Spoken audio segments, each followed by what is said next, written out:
우리 교회 성도님들 중에서도 또 가족들의 반대라든지 또 믿음의 어려운 환경 속에서도 홀로 믿음을 꿋꿋이 지켜가는 성도님들이 계십니다.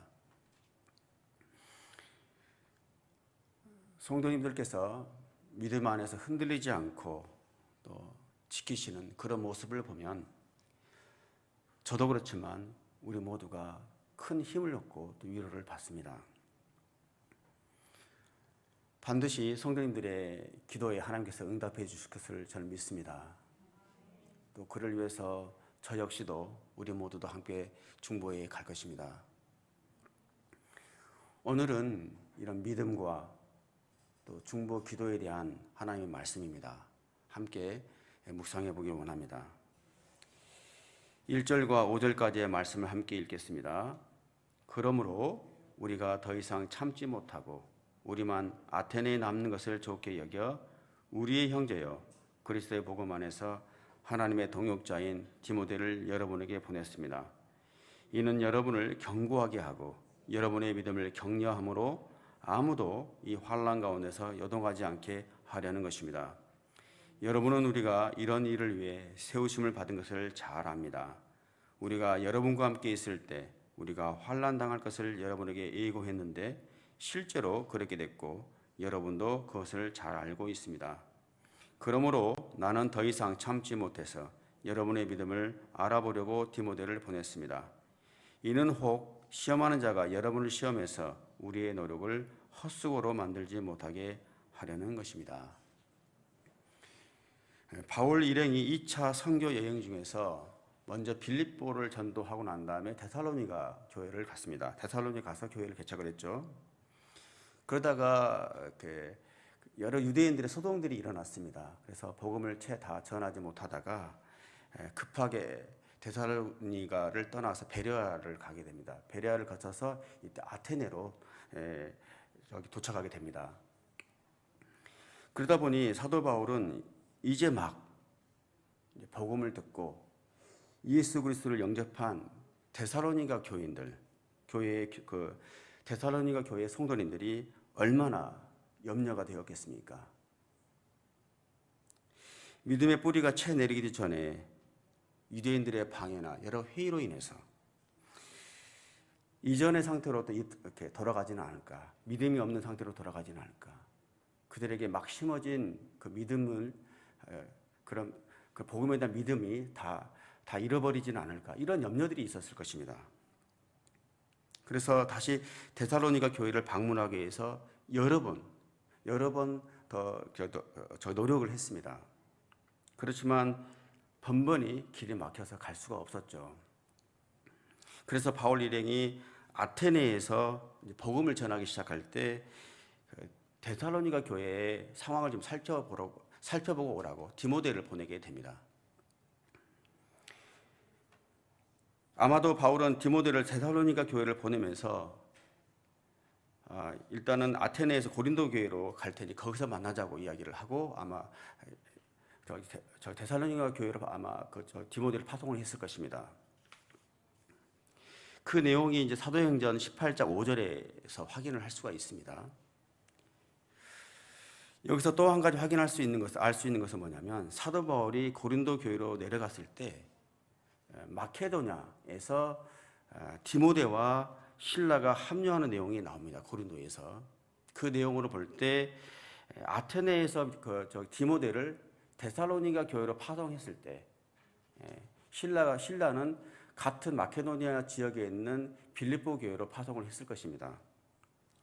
그러고 난 다음에 그 빌립보 교회와 데살로니가 교회를 방문하고 돌아오면서 디모데와 실라가 어느 지역에서 함께 만났겠죠. 만나서 다시 고린도에서 이렇게 합류하게 되는 내용이 나옵니다. 이때 이제 디모데의 보고를 듣습니다. 바울이.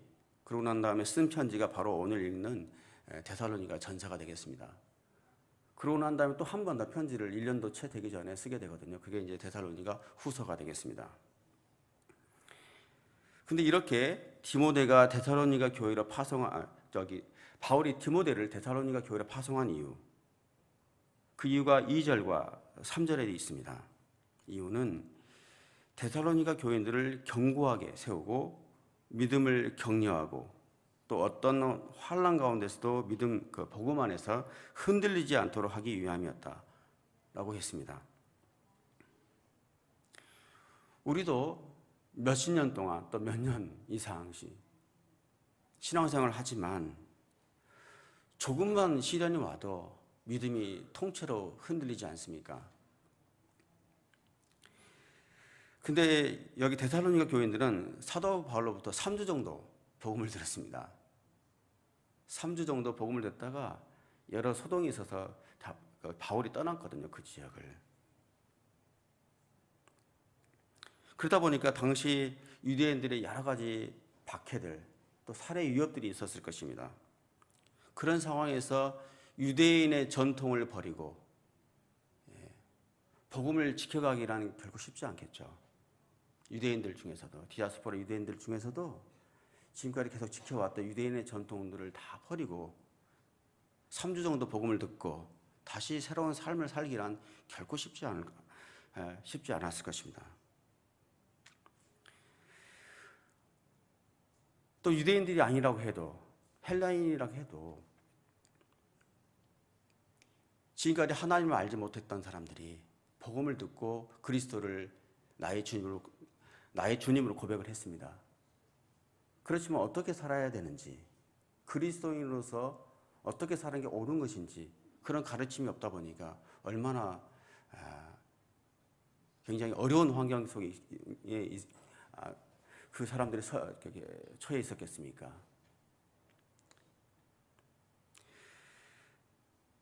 그런 상황 속에서 유대인 중에서 그리스도인이 된 사람들이 있었습니다. 그 사람들 중에서 복음을 예수 그리스도를 믿는 복음만으로는 구원받을 수가 없다. 복음 위에도 유대의 율법을 지켜야 된다라고 하는 사람들도 있었을 것입니다. 실제로 초대교회에는 그런 사람들이 있었죠. 복음만으로는 우리가 구원받을 수가 없다. 유대의 율법까지 우리가 지켜야만이 구원받을 수 있다라고 그런 잘못된 진리, 다른 진리를 복음을 전해주던 사람들도 있었습니다. 그런 상황들 속에서 믿음을 지켜야만 했던 상황이었습니다. 그러다 보니까 바울이 4절에 보면 이런 핍박과 유혹들이 바울이 예고한 환난이었다라고 이야기를 하고 있습니다. 바울이 복음을 전했지만 곧 이런저런 환난들이 핍박들이 있을 것이다라고 미리 이야기를 했죠. 그런데 실제로 그런 일들이 있었을 것입니다. 따라서 사도 바울은 목회자의 심정으로 영적인 아버지의 마음으로 이러한 시험과 유혹 속에서 데살로니가 교인들이 믿음을 복음 안에서 잘 지켜나가기를 바랬습니다. 그리고 또 복음 안에서 흔들리지 않도록 그들을 지켜주고 싶었습니다. 우리 교회도 이제 새가족 양육 프로그램이 있죠. 그래서 1주차부터 1주, 2주, 3, 4주차까지 교육이 있는데요. 참 교육의 내용이 좋습니다. 그런데 오늘 말씀을 통해서 제가 깨닫는 것은 우리 교육자들뿐만 아니라 새가족 팀들이 영적인 아비의 마음으로 우리 교회에 처음 와서 하나님을 믿게 된 분들, 그리고 또 다른 교회에 있다가 저희 교회 오신 분들도 계시죠. 그 새가족 분들이 저희 교회에 잘 정착할 수 있도록 마음을 다해서 잘 섬겨야 되겠다라는 생각을 하게 되었습니다. 새가족 팀뿐만 아니라 여기에 계신 우리 모두가 이제 이 일본 땅에서 하나님을 믿게 된 사람들, 그리스도를 믿게 된 사람들에 대해서 우리가 각별하게 신경을 써서 그들을 위해서 관심을 갖고 중보를 하는 저와 여러분들이 되시기를 축복합니다. 6절에서 8절까지의 말씀을 함께 읽겠습니다. 그러나 지금은 디모데가 여러분에게서 돌아와 여러분의 믿음과 사랑에 대해 기쁜 소식을 우리에게 전하고 또 여러분이 우리에게 대해 항상 좋은 기억을 갖고 있고 우리가 여러분을 보고 싶어 하듯이 여러분도 우리를 간절히 보고 싶어 한다고 전했습니다. 그러므로 형제들이여 우리가 모든 궁핍과 환난 가운데 여러분의 믿음으로 인해 위로를 받았습니다. 여러분이 주 안에서 굳게 서 있다니 우리가 이제 살 것 같습니다. 디모데를 통해서 데살로니가 교인들의 소식을 들었습니다. 그래서 바울은 너무 기뻤습니다. 그래서 교인들이 환난과 시험 중에서도 믿음에서 떨어지지 않고 굳게 서서 신앙생활을 잘 하고 있었습니다. 그 소식을 듣고 바울은 너무 기뻤던 것이죠. 그래서 바울의 염려와는 달리 6절에 보면 데살로니가 교인들이 믿음과 사랑을 잘 간직하고 있었다라고 되어 있습니다. 여기서 여러분, 믿음이란 무엇입니까? 환난과 시험 가운데서도 흔들리지 않고 변치 않고 하나님에 대한 신뢰, 이게 믿음일 것입니다. 그럼 사랑이란 무엇이겠습니까? 그 믿음을 토대로 형제와 자매들, 똑같은 어려운 환경 속에 있음에도 불구하고 우리와 형제와 자매들을 잘 섬기는 그런 수고, 그런 희생이 사랑일 것입니다. 사실 하나님을 향한 이러한 굳건한 믿음을 바탕으로 또 이 땅에서 성도들 간에 서로 사랑을 나누는 이런 삶이 우리 그리스도인들의 삶일 것입니다. 생각해보면 바로 이 믿음과 사랑은 우리 그리스도인들의 삶을 가장 잘 나타내주는 한마디일 것입니다. 두 마디의 말씀일 것입니다. 믿음과 사랑. 이게 우리의 모습이죠. 바로 이 그리스도를 향한 믿음, 하나님을 향한 변치 않는, 흔들리지 않는 믿음과 교인들을 향한 사랑으로 데살로니가 교인들은 그들에게 닥친 환난을 잘 이겨내고 있었습니다. 그래서 이런 데살로니가 교인들의 믿음의 소식을 듣고 바울 자신이 오히려 더 큰 위로를 받았습니다. 우리가 생각해 보기에도 참 어려운 환경 가운데 굉장히 어려운 환경 가운데 계시는 분들이 계십니다. 또 본의 아니게 가족을 잃은, 또 여러 가지 상처로 인해서 또 힘들고 어려운 병마 가운데 싸우고 계시는 분들이 계십니다. 그런 상황에서 믿음을 지키기란 참 쉽지 않을 텐데 믿음을 지켜가는 분들이 계십니다. 그뿐만 아니라 저희들에게 웃으면서 하나님에 대한 소망을 갖고 오히려 저희들을 격려하는 분들이 계세요. 그런 분들을 보면 우리가 더 큰 위로를 받습니다. 저 상황에서, 저 어려운 상황 속에서 하나님에 대한 믿음, 소망을 잃지 않고 또 하나님을 간증하는 그런 이야기를 들을 때 우리에게 더욱더 힘이 되는 것이죠. 바울도 데살로니가 교회가 너무 걱정스러웠습니다. 아마도 여러 가지 유대인들의 방해로 인해서 그들의 믿음을 혹시 잃지는 않았을까? 여러 가지 핍박 속에서 믿음을 떠나지는 않을까? 이런 염려들이 있었습니다. 근데 오히려 믿음과 사랑 안에서 하나님을 향한 흔들리지 않는 믿음과 어려운 처지에 있는 형제와 자매들을 돌보는 그들의 섬김, 사랑의 소식을 듣고 너무나 큰 위로를 받았던 것이죠. 이런 믿음의 간증들이, 이런 감사의 고백들이 우리 공동체에 차고 넘치기를 주님의 이름으로 축복합니다. 9절부터 13절까지 함께 읽겠습니다. 우리가 우리 하나님 앞에서 여러분으로 인해 기뻐하는 모든 기쁨에 대해 우리가 하나님께 여러분에 대해 어떤 감사를 드릴 수 있겠습니까? 우리는 여러분의 얼굴을 보고 여러분의 믿음에 부족한 것을 온전하게 하기 위해 밤낮으로 간절히 기도합니다. 이제 우리 하나님 아버지와 우리 주 예수께서 친히 우리의 길을 여러분에게로 바로 인도해 주시고 우리가 여러분을 사랑한 것처럼 주께서 여러분 서로 간에 모든 사람에 대한 사랑이 넘치게 하시고 풍성하게 하셔서 우리 주 예수께서 그분의 모든 성도들과 함께 다시 오실 때 하나님 우리 아버지 앞에서 여러분의 마음을 거룩하고 흠없이 세우시기를 빕니다. 사도 바울은 디모데로부터 데살로니가 교회의 성도들의 이런 소식을 듣고 안도의 한숨을 쉬었습니다. 그리고 기뻐했습니다. 그래서 하나님께 감사의 기도를 드렸습니다. 그러나 여기서 멈추지 않고 더 나아가서 그 성도들의 안정과 믿음을 위해서 계속해서 중보의 기도를 드립니다. 10절의 말씀 보면 사도 바울은 교인들의 믿음에 부족한 것을 온전하게 하기 위해서 밤낮으로 간절히 기도하였습니다. 이게 목회자들의 마음일 것입니다. 사도 바울은 데살로니가 교회 성도들이 어떻게 믿음 생활을 하고 있는가 염려가 돼서 디모데를 보냈죠.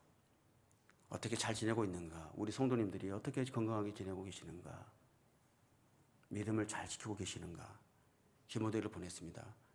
그리고 그들의 믿음에 조금도 부족함이 없도록 밤낮으로 기도를 했다는 것입니다.